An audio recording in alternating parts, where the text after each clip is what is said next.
এখন রাষ্ট্রযন্ত্রকেই একটা জাঁকি দিতে হবে মির্জা ফখরুল। শুধু রাজপথে বেরিয়ে নয়, এখন রাষ্ট্রযন্ত্রকে একটা জাঁকি দিতে হবে, এই মন্তব্য করেছেন বিএনপির মহাসচিব মির্জা ফখরুল ইসলাম আলমগীর।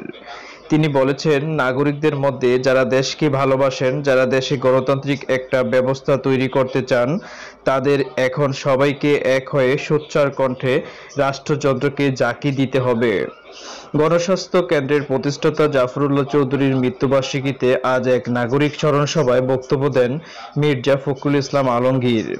আজ শনিবার বিকেলে রাজধানীর ইঞ্জিনিয়ার্স ইনস্টিটিউশনে এই স্মরণ সভায় আয়োজন করে জাফরুল্লাহ চৌধুরীর প্রথম মৃত্যুবার্ষিকী স্মরণ সভা আয়োজক কমিটি। বর্তমানে দেশে একটা দুঃসময় চলছে বলে অভিযোগ করেন মির্জা ফখরুল ইসলাম আলমগীর। তিনি বলেন, এই দুঃসময়কে অতিক্রম করতে হবে।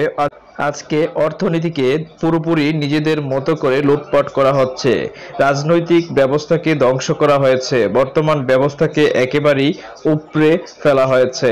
এখন অবশিষ্ট কিছু নেই, মুক্তিযুদ্ধের চেতনার লেশমাত্র অবশিষ্ট নেই। বিএনপির মহাসচিব বলেন, এখন অত্যন্ত কঠিন সময় অতিক্রম করছি।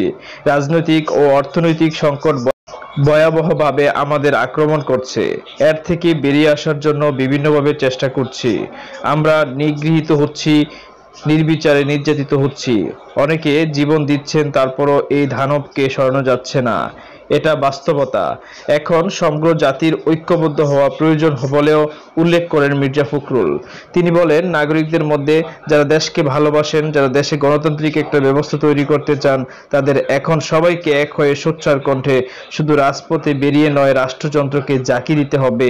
তাহলেই হয়তোবা আমরা জাফরুল্লাহ চৌধুরীর যে স্বপ্ন, সেই স্বপ্ন বাস্তবায়িত করতে পারবো।